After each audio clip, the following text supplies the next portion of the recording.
Last time, beloved, we saw that in order to become Queen of Persia, Esther, a young Jewish orphan woman who was the adopted daughter of Mordecai, denied the faith of her fathers. In fact, it was Mordecai's idea that she should deny the faith, because he told her that she was not to reveal her people. That is to say, that she was a Jew, and therefore one who worshipped Jehovah God. And we saw briefly last time what that meant for Esther in practice. She could tell no one that she was a Jew. She therefore could never be seen worshipping Jehovah God. She could not take part in any of the worship services, if there had been any, of the Jews.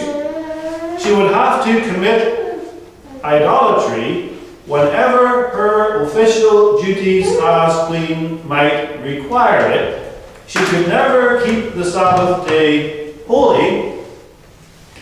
She could never keep the Jewish food laws and thus keep herself undefiled. In fact, she had to live the life of an ungodly, heathen queen. And she played the role so well that no one in 5 whole years was able to guess that this Esther was a Jew, because we know she became queen in the 7th year of King Ahasuerus, and she had to reveal herself as a Jew in the 12th year of King Ahasuerus. And thus Esther walked in gross disobedience to God, because she did not go back to Jerusalem with the godly Jews, and she did not even live a life of outward piety to God in exile, as some of the others had done, such as Nehemiah and Ezra. She married an idolatrous pagan king who was divorced from his first wife. And thus she denied the faith. That's all we can conclude from the book of Esther. Esther and Mordecai therefore sinned, and sinned grievously, in having Esther become queen of Persia, in seeking earthly honor and glory and riches, and not seeking, as far as we can tell from the book itself, the kingdom of God. But God even had a purpose for these 2 apostate Jews who were living in the palace of Shushan.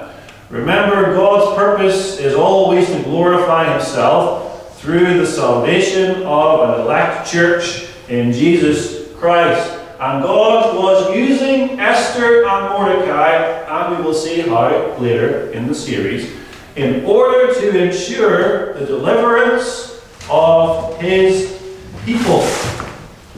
And especially in mind are the elect remnant who have already returned to Jerusalem, and who, about 60 years prior to this, had finally rebuilt the temple in Jerusalem. God, you will notice in the book of Esther, already has his instruments of deliverance in place before it even enters the mind of Haman to lay one finger upon the Jews. And that's great comfort for us. Even before the enemy decides to harm the church, God has planned deliverance for the church. And ultimately, of course, we understand as New Testament Christians that deliverance for the church comes through the cross and resurrection of Jesus Christ.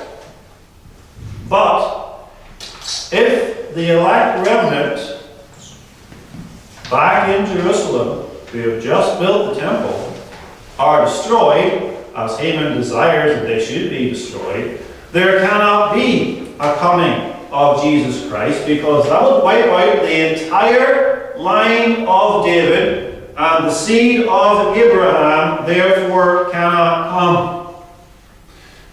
In chapter 3, we meet the last of the main characters in the book of Esther.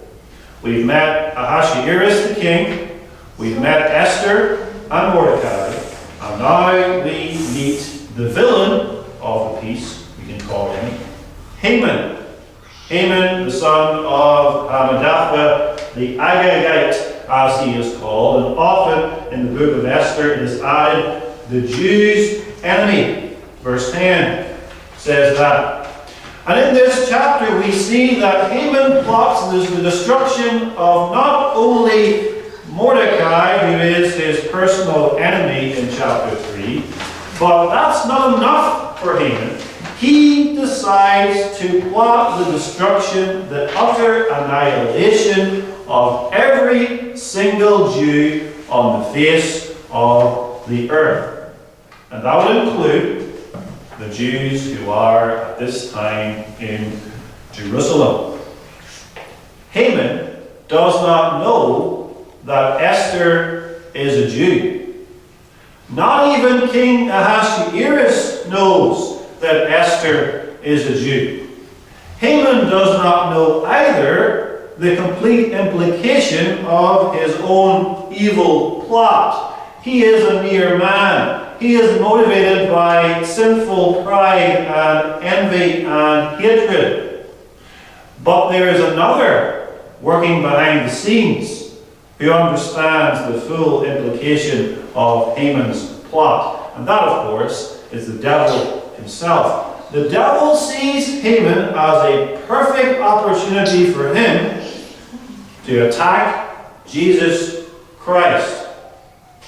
This is not simply a petty squabble between mortal human beings, proud Haman and Mordecai. This is a great cosmic battle which is shown to us in the book of Esther. The devil knows something that Haman does not know. The devil understands that wrapped up in the remnant of the Jews is none other than Jesus Christ, the seed of the woman whom he knows is going to crush his head. And the devil, throughout the whole of the Old Testament, is trying to stop the seed of the woman from coming.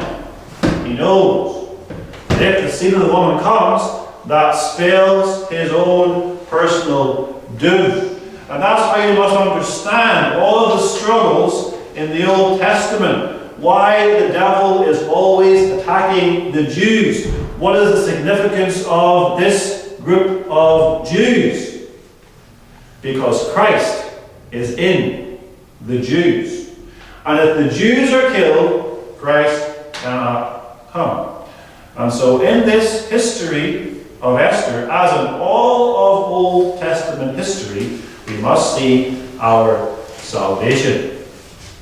Notice then, proud Haman plots the Jews' destruction. Proud Haman plots the Jews' destruction. We notice first Haman's promotion, then Mordecai's insubordination, and finally Haman's reaction or indignation to this. In verse 1, we are told that Haman was promoted or advanced.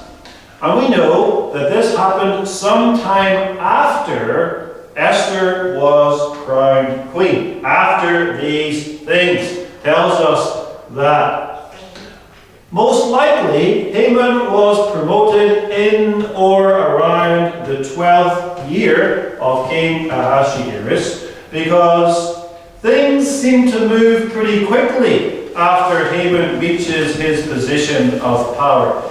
He isn't the kind of person who allows a personal slight to go unpunished for very long.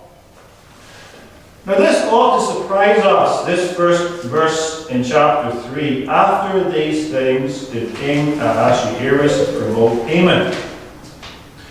Because immediately before this, in the book of Esther, Mordecai has performed some great work of heroism for the king. He has uncovered and reported a plot on the king's life. And that was recorded in the book of the King's Chronicles, but Mordecai wasn't rewarded.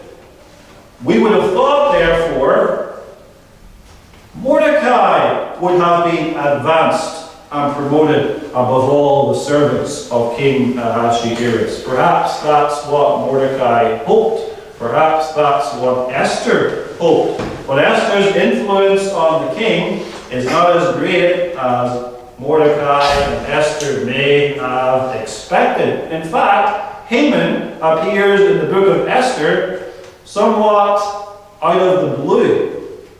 Who was he before this? Where has he come from? What was his previous career? We know nothing really of his background. It's sudden and unexpected. But Haman is exactly the kind of person that a man like King Ahasuerus would promote. He is unscrupulous, he is cunning, he is ambitious, he is proud.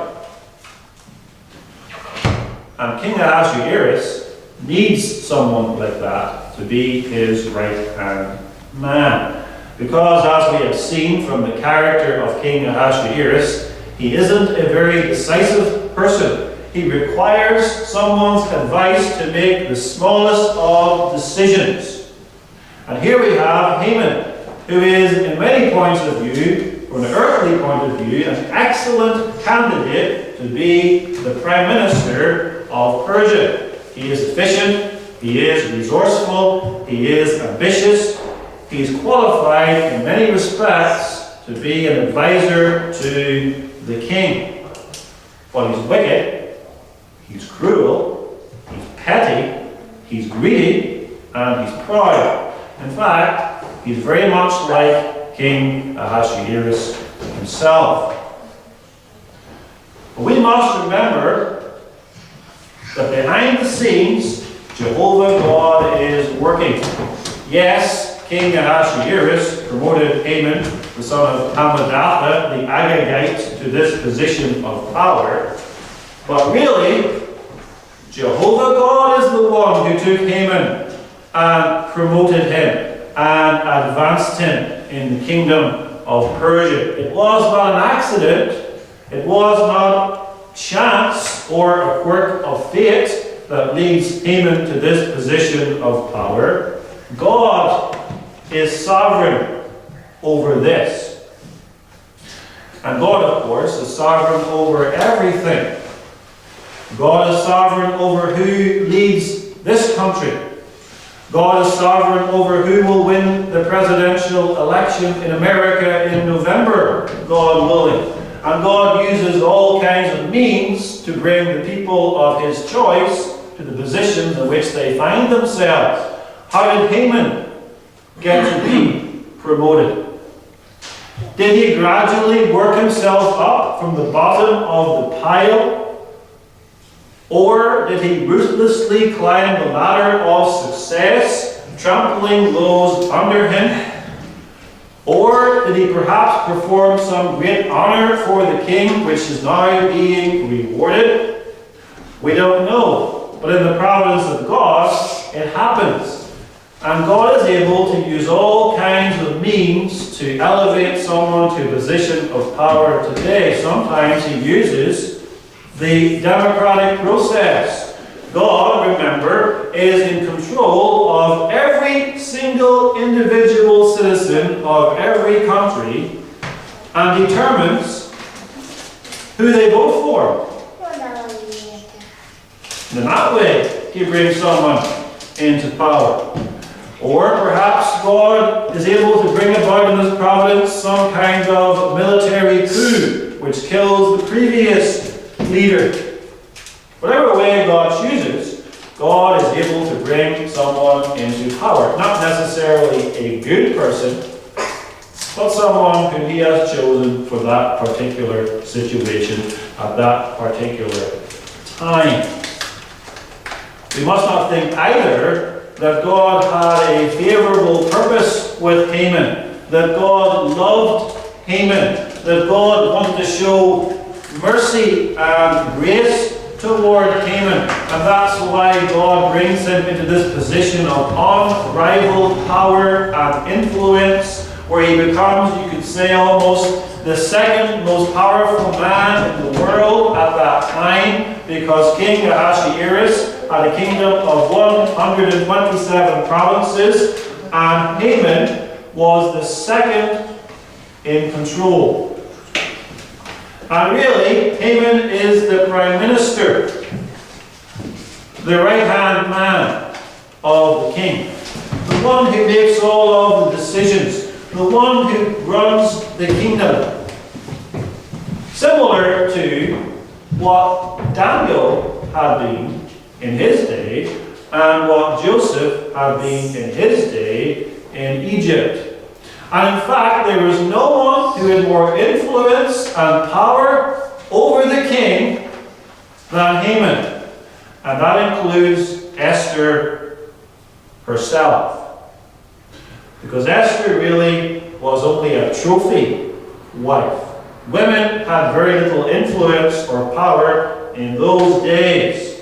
And in fact, we read in chapter 4, verse 11, that Esther had not been called for 30 days into the presence of the king. Whereas Haman had access to the king as his chief administrator at all times. And so his opinion counted. He was able to influence the king in every situation. Most likely, the king didn't do much personal ruling. He left it all to Haman to do.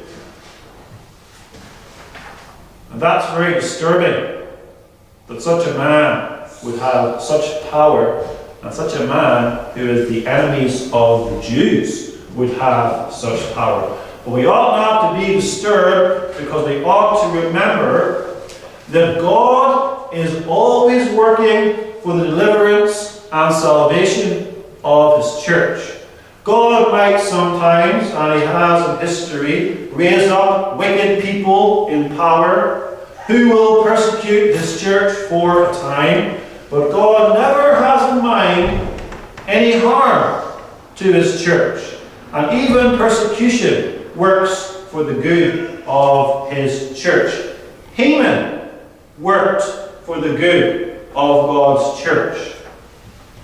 So it was no good to Haman himself, because God purposed to show his power in Haman, and after he had finished with Haman, God would thrust him down. You can read in chapter 5 concerning Haman's power. And here he's boasting to his wife. Chapter 5, verse 11. And Haman told them of the glory of his riches, and the multitude of his children, and all the things wherein the king had promoted him, and how he had advanced him above the princes and servants of the king. But remember, Psalm 92, verse 7. When the wicked spring as the grass, and when all the workers of iniquity do flourish, it is that, or it is with the purpose that they shall be destroyed forever. Now, part of the honor given to Haman was reverence. The king had commanded that all of the servants who sat in the king's gate were to reverence Haman. Honor was given to Haman because he was the official representative of King Ahasuerus himself. To honor Haman meant to honor the king. To refuse to honor Haman was to refuse to honor the king. And there are two verbs in the chapter which describe this honor. One of them means to kneel or to crouch down before someone. And the second one means to bow down deeply to the ground. So you can imagine, as Haman walks through the streets of Persia, especially as he passes the king's gate, the people, the servants, are to fall on their faces before him in an exaggerated bow of respect and honor. And this was demanded by the king himself of all of the servants who sat or who were in the gate. Now, this gate was not a place for just hanging around and loitering. That's what happens today in cities. Often young people will just loiter in various parts of the city. That's not the idea of a gate. In the Old Testament, the gate was a place where official business was transacted. You see that, for example, in the book of Ruth, where Boaz comes to the gate of the city and has official business concerning the property of Naomi. And Mordecai also was in the king's gate, which indicates to us that Mordecai has some kind of an official position in the court of King Ahasuerus.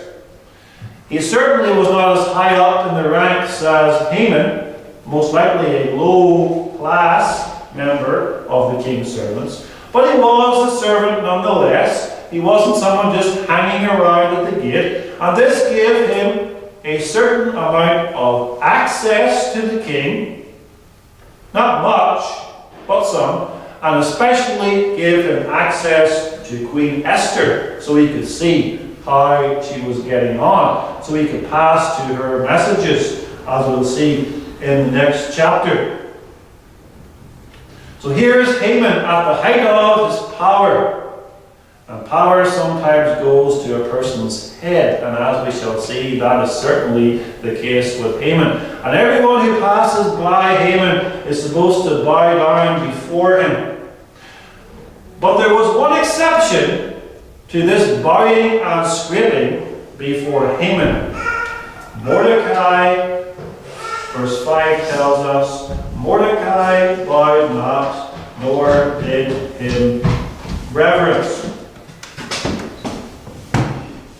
And this was a source of irritation, first of all, to the servants who were at the king's gate, because they had to do it, and they wanted to know from Mordecai, why is it that you are disobeying the king's commandment? Verse 3, why transgressest thou the king's commandment?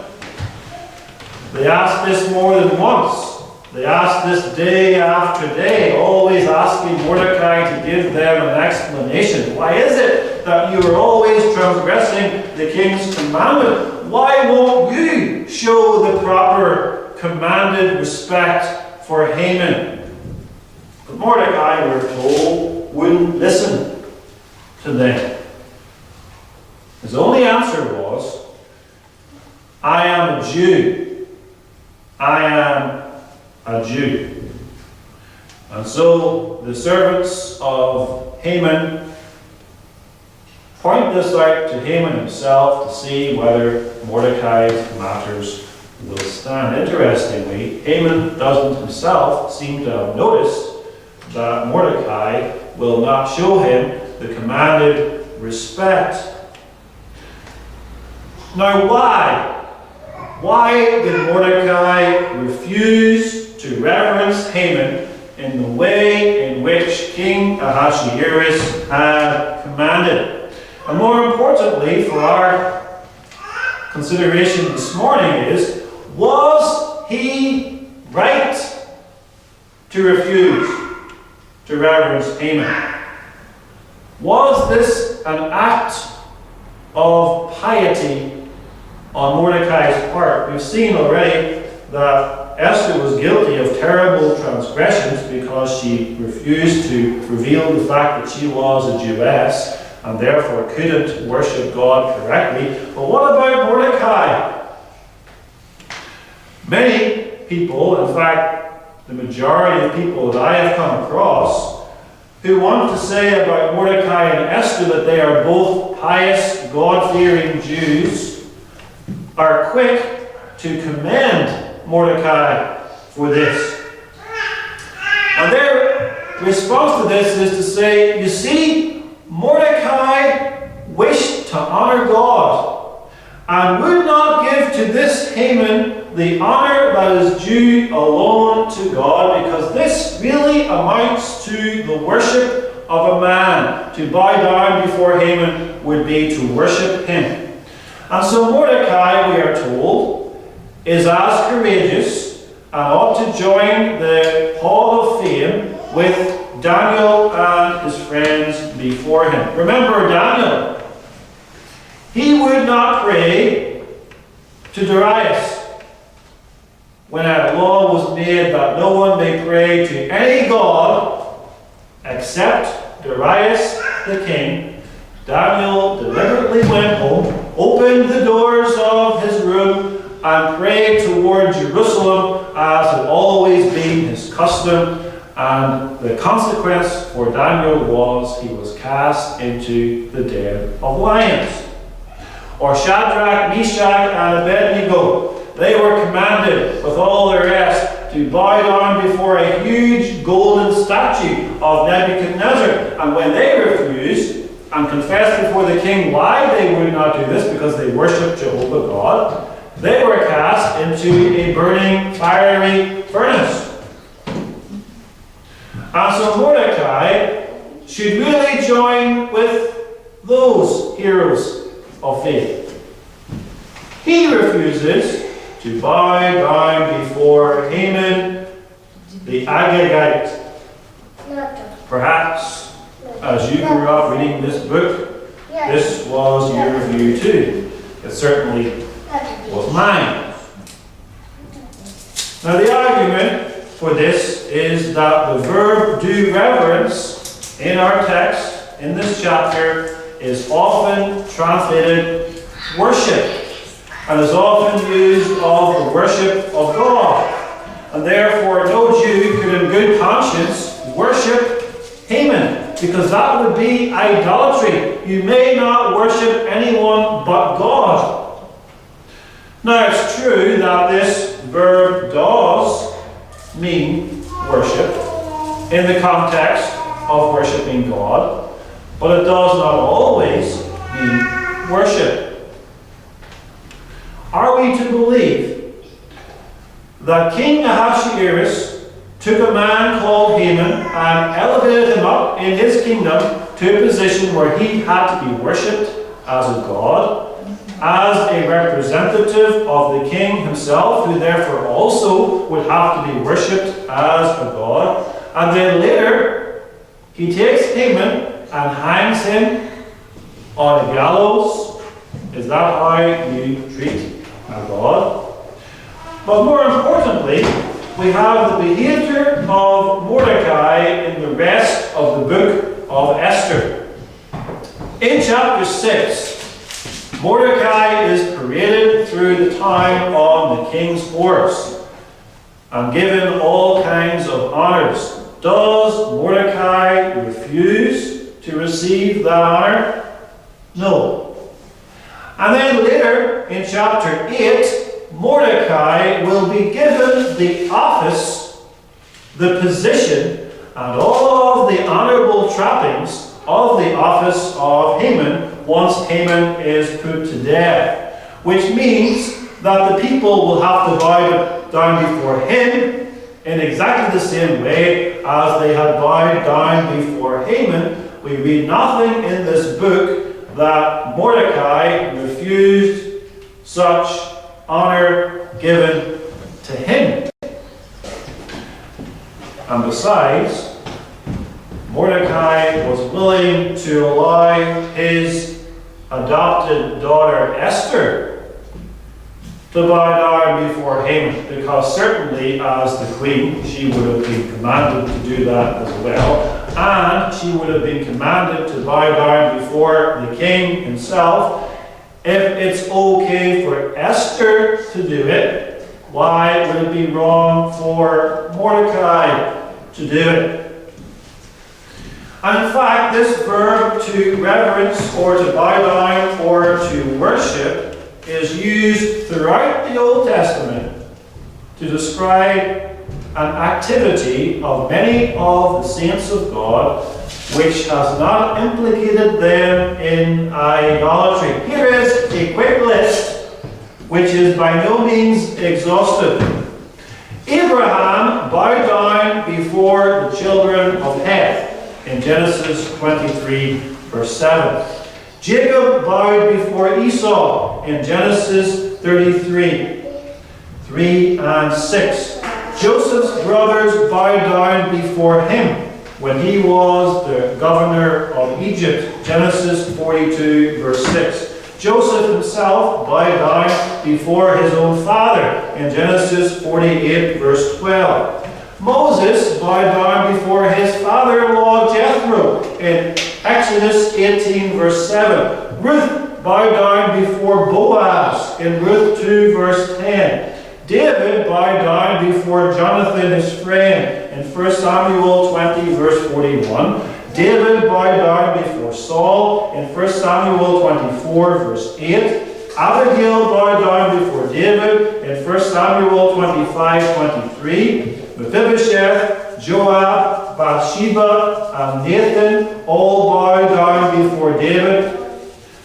Adonijah bowed down before Solomon in 1 Kings 1:53, and we could have other examples added to the list. But as you can see, all of these examples are simply of people showing proper respect for those who are in authority. It has nothing whatsoever to do with idolatry. We can imagine too that Daniel would have bowed down before Nebuchadnezzar and the other kings he served if that was part of his office. And Joseph would have bowed down before Pharaoh when that was part of his office. None of these people were guilty of breaking the first or second commandment of God's law.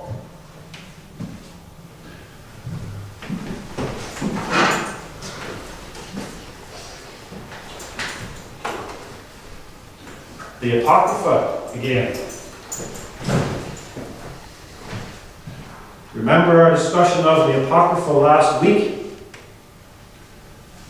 The Apocrypha was added some centuries after the Hebrew version of Esther was written. Added in Greek. And here we have, in the Apocrypha, Esther chapter 13. Remember, there only are 10 chapters in the book of Esther, but the Apocrypha adds an extra 6. Here is the prayer of Mordecai, and remember again that Mordecai never prays or uses the name of God in the book of Esther, which we have in our Bible. Here is Mordecai's prayer, or part of it. Thou knowest all things, and thou knowest, Lord, that it was neither in contempt nor pride, nor for any desire of glory, that I did not bow down to proud Haman, for I could have been content with good will for the salvation of Israel to kiss the soles of his feet.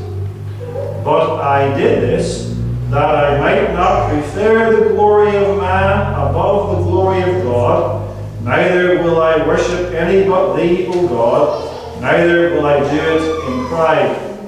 And now, O Lord God and King, spare thy people, for thy eyes are upon us to bring us to naught. Yea, they desire to destroy the inheritance that hath been thine from the beginning. The fact that the apocryphal writer felt compelled to add this prayer of Mordecai to the book of Esther is powerful evidence of the fact that Mordecai was not the godly man that the Apocrypha want to make him to be, just as Esther was not the godly woman that the Apocrypha make her to be. And so it was not because of a zeal for the glory of God that Mordecai refused to reverence Haman. Rather, Haman was guilty of insubordination. That's the second point of the sermon. Insubordination. Far from Mordecai honoring God by keeping the first and second commandments, thou shalt have no other God before me, and so on, Mordecai was guilty of breaking the fifth commandment. Honor thy father and thy mother, and by extension, all those who are in authority over you. That's what insubordination is. Insubordination is to refuse to put oneself under the lawful authority of another.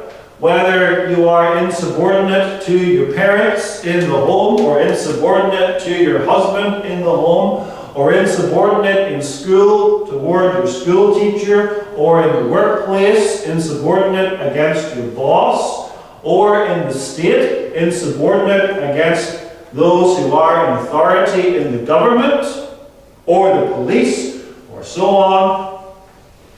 That's the sin of insubordination, which is against the fifth commandment. Here's 1 Peter chapter 2.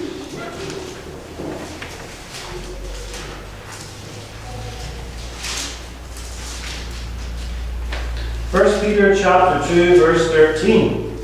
Submit yourselves to every ordinance of man for the Lord's sake, whether it be to the king as supreme, or unto governors as unto them that are sent by him for the punishment of evildoers and for the praise of them that do well. For so is the will of God, that with well-doing he may put into silence the ignorance of foolish men, as free and not using your liberty for a cloak of maliciousness, but as the servants of God. Honor all men, love the brotherhood, fear God, honor the king. Servants, be subject to your masters with all fear, not only to the good and gentle, but also to the froward. For this is thankworthy, if a man for conscience toward God endure grief, suffering wrongfully. For what glory is it if when ye be buffeted for your faults, ye shall take it patiently? But if ye, when ye do well and suffer for it, ye take it patiently, this is acceptable with God. Mordecai's actions in chapter 3 are not based upon religious or moral scruples. He doesn't have religious or moral scruples about staying behind in Persia when many of his fellow Jews have taken the long journey to Jerusalem. Nor has he religious or moral scruples about entering his adopted daughter into an ungodly beauty pageant which involved fornicating with the king of Persia and having her marry this wicked king of Persia and hide her Jewishness from all of the court in Shushan. Mordecai is rather guilty of disobedience. He will not submit himself to a lawful ruler in Persia. He is proud, not as proud as Haman, possibly, but he is certainly proud, and he is stubborn, because he is told time and time again by the king's servants to give an account of himself. He doesn't say, I worship the one true and living God and will not worship this man Haman. He simply says he is a Jew. And One can be a Jew politically or nationalistically, and that's the kind of Jew that Mordecai is. He loves his country, but he doesn't love the God of Israel, Isaac, and Jacob. Doesn't love God. He doesn't show any evidence of loving God in the book of Esther. He thinks it's beneath his dignity as a Jew to bow himself before this Haman. Perhaps he's even envious of Haman, who was promoted and advanced, and he was not, even though he, Mordecai, had saved the king's life. But there's another factor in the story here which is important and which will give us the reason for Mordecai's refusal to bow down before Haman. Old rivalries are at work here between ancient enemies, the Jews and the Amalekites. Notice this Haman is an Agagite. Agagite means someone who is related to Agag.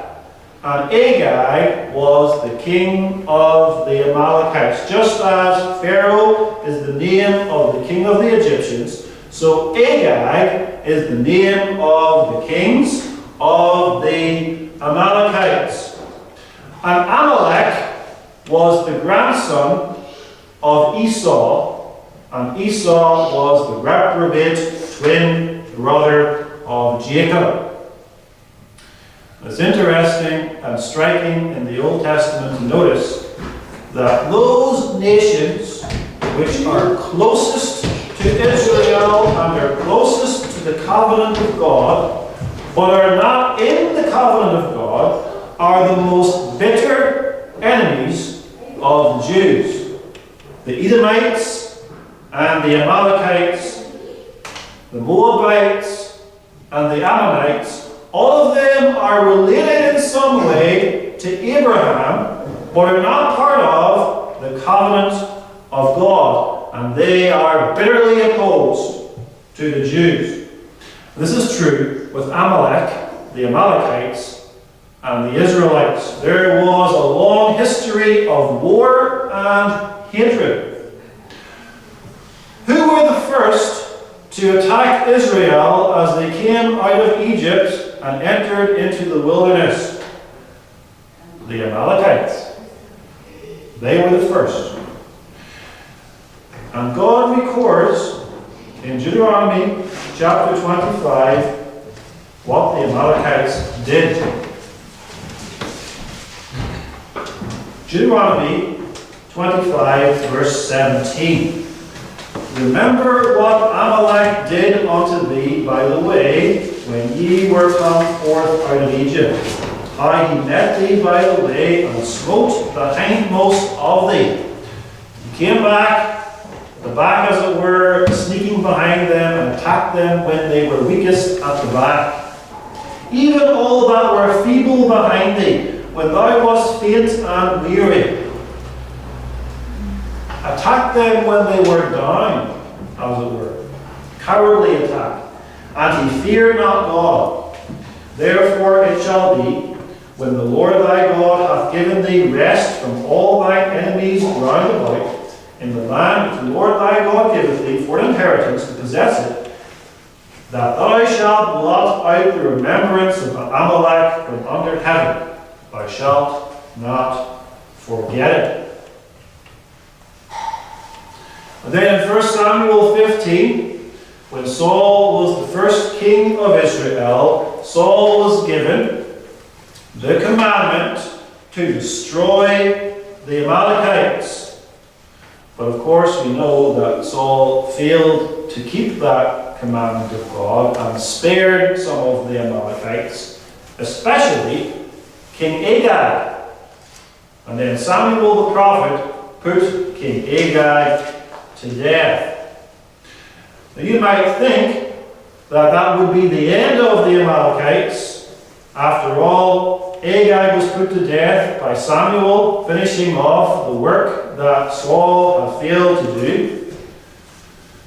But you'd be wrong, because the Amalekites continued.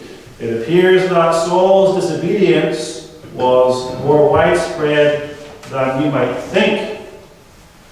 In 1 Samuel 30, when David is not yet king, but will be king soon after this, the Amalekites raided the city of Ziklag, plundered David's possessions, stole David's wives and children. And verse 17 of that chapter tells us that 400 men, Amalekites, escaped on camels. And then as late as 1 Chronicles 4, 41 to 43, we read that during the reign of Hezekiah, and Hezekiah was a lot later in the history than was David. This was even after the destruction of the northern kingdom.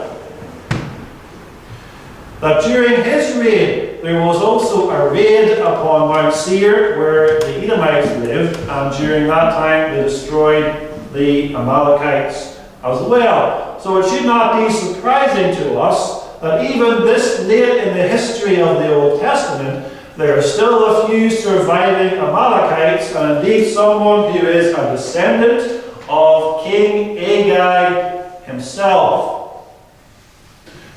And that goes a long way, beloved, to explaining the behavior of Mordecai. A distant descendant of King Agag, the enemy of the Jews, is now in a position of high power in Persia, and is now requiring that all men should bow down before him, an Agagite. No wonder that Mordecai was not willing to do this, because Mordecai was a Benjamite of the tribe of King Saul, may even have been a descendant of King Saul himself. Will he bow down before a descendant of King Agag? And so he explains, I am a Jew, which means I am a member of the nation which is the perennial enemy of the Amalekites. I will not bow down before an Agag. Of course, he did not explain that all to the servants of the king. But that's really what he's getting at. And this shows us too how serious the sin of Saul was, who failed to slaughter the Amalekites when he was told. Because even now, the fact that he allowed one of Agag's descendants to live is going to almost bring about the destruction of God's covenant people. And so you can see as well Haman's indignation in all of this. Here is a Jew of the nation that wiped out my people, of the nation that killed Agag himself, and he will not bow down before me. Is this not for Haman a perfect opportunity to settle old scores and to avenge the death of Agag? And so Haman, when he heard about this, was filled with wrath. He was furious that there should be one person, a Jew nonetheless, who would not bow down before him as all of the other servants had done. He could have just brushed it off and said it's hardly a big deal that one Jew will not bow down before me. But instead, he makes this a huge issue for himself, blows it out of all proportion. Notice what he says in chapter 5, verse 13. He just describes all of the honor and glory and riches that he has. He is in a position that no one else is in. Is he thankful? No. Verse 13. Yet all this availeth me nothing, so long as I see Mordecai the Jew sitting at the king's gate. The very fact that Mordecai would not bow down to him just ate away at him. It was a constant annoyance to him that there would be this Mordecai who would not bow down before him. He could have also gone to the king and said to the king, you know, you commanded all men to bow down before me, but there's a man out there, Mordecai, he refuses to do it. May I please put him to death? And the king most likely would have said, certainly we put him to death because he will not obey my commandment. But no, that was not good enough for Haman. Haman, we read, thought scorn to lay hands on Mordecai alone. I'm going to kill, thinks Haman, I'm going to kill not only Mordecai, but all of the Jews. Because if this one Jew will not bow down to me, I will slaughter every last one of them. That's Mordecai's plot. And at this point, the devil sees his opportunity. Ephesians 4 tells us that we should not give place to the devil by being angry. The devil is able to use man's anger as a tool in his evil purposes. And here he has an angry, proud man, and he fills his heart with this idea. Don't just kill Mordecai, kill all the Jews. Wouldn't that be a much better revenge than just to kill one Jew? Kill all of them. That's what the devil wants to see happening, because the devil doesn't want Christ to come. But how do you go about killing all the Jews? How are you going to get the king to agree to such an audacious plan? Well, if you're Haman, and you're an idolater, and you're superstitious, you go to the astrologers and the magicians of that day, and you ask them to determine for you what would be the best day on which to go to the king and ask him, and then to put into practice what you want to do. This was something like the modern equivalent of horoscopes or going to a fortune teller.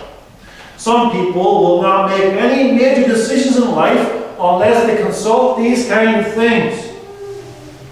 And in the Old Testament, kings would often consult various people, magicians and astrologers, to determine for themselves what would be the best day to go in battle against my enemies, for example. And so Haman is looking for a lucky day, you could say. He believes in luck and chance and those kind of things. And verse 7 tells us what he did. In the first month, that is, the month of Nisan, in the 12th year of King Ahasuerus, they cast Pur, that is the lot, before Haman from day to day and from month to month, to the 12th month, that is the month Adar.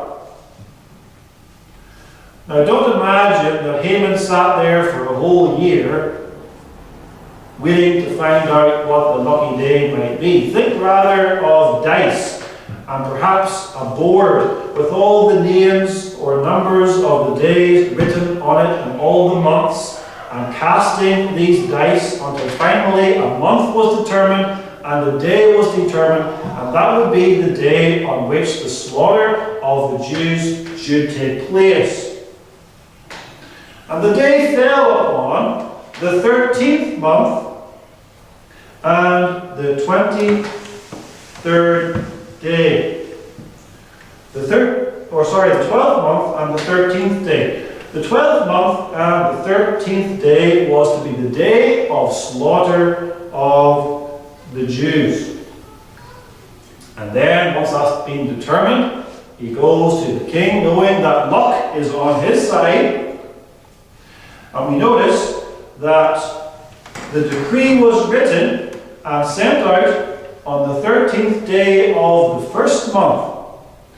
So he started in the first month casting these lots, and barely a month later, he has sent out the decree. But he sends out the decree 11 months in advance. But Haman's lot casting, his trying to find a lucky day, is also under the sovereign direction of God. Haman might have believed in luck and chance and fortune. He might have been one who liked to consult astrologers. We must never do that, because we must understand that our Father in heaven is controlling and directing all things. In fact, the book of Proverbs tells us that God himself is in control even of the outcome of lots. There's nothing at all given to chance in this world. Proverbs 16:33, the lot is cast into the lap, but the whole disposing thereof is of the Lord. So the Lord determined when this lot would fall. The Lord determined that it would fall on the 12th month and the 13th day of the month. The Lord determined that the decree would be written 11 months in advance, which would give plenty of time for God's people to humble themselves before him and to seek his face. Now, what would you do if the government announced a decree that in 11 months all of the Christians in the land would be rounded up and put to death? That's what's happening here. We've got 11 months notice, as it were. 11 months. So now King Ahasuerus is approached by Haman. And notice how Haman is clever in his approach. He doesn't say exactly what he wants to do or exactly who these people are. He simply says in verse 8, there is a certain people scattered abroad and dispersed among the people. And King Ahasuerus would say, well, who are these certain people you're speaking about, O Haman? He doesn't care. This people are strange and a scattered people. They have different laws from the laws of the kingdom of Persia. They don't keep the king's laws. And Haman's conclusion is, it is not good for the king to allow them to continue to exist. And that's always the charge of the world against the church. Christians are different from the world. Christians have different laws. Christians don't follow the laws that we have. Christians are opposed to the values that we have. That was the complaint then. That has always been the complaint. That is the complaint against us now. And so Haman says, now king, don't worry yourself about any of the details. I will take care of everything. I will do all the dirty work, as it were. You can sit there and enjoy your wine, and I will give you all of their goods, and you will get all this money for your treasury. A huge sum of money. And the king simply gives his ring to Haman, and basically gives Haman permission to do whatever he wants. It's like having a carte blanche. You can do whatever you want. With the king's ring, you can write any law you want. You can stamp that law with the king's seal, and every law that you make is binding and unalterable, cannot be changed. And so Haman immediately gets to work. The bureaucracy of the Persians is put into action. He writes the law. He translates it into all the languages of the kingdom. He had it sent out by post. That's the Persian postal service. Posts in verse 15, the idea being on horseback. And the decree is chilling to read. Every provincial ruler receives this letter.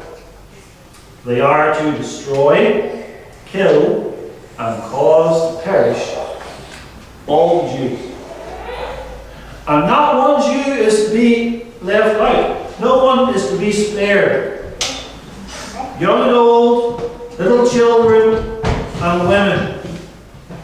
And the day of the slaughter has been already determined as 7 months away.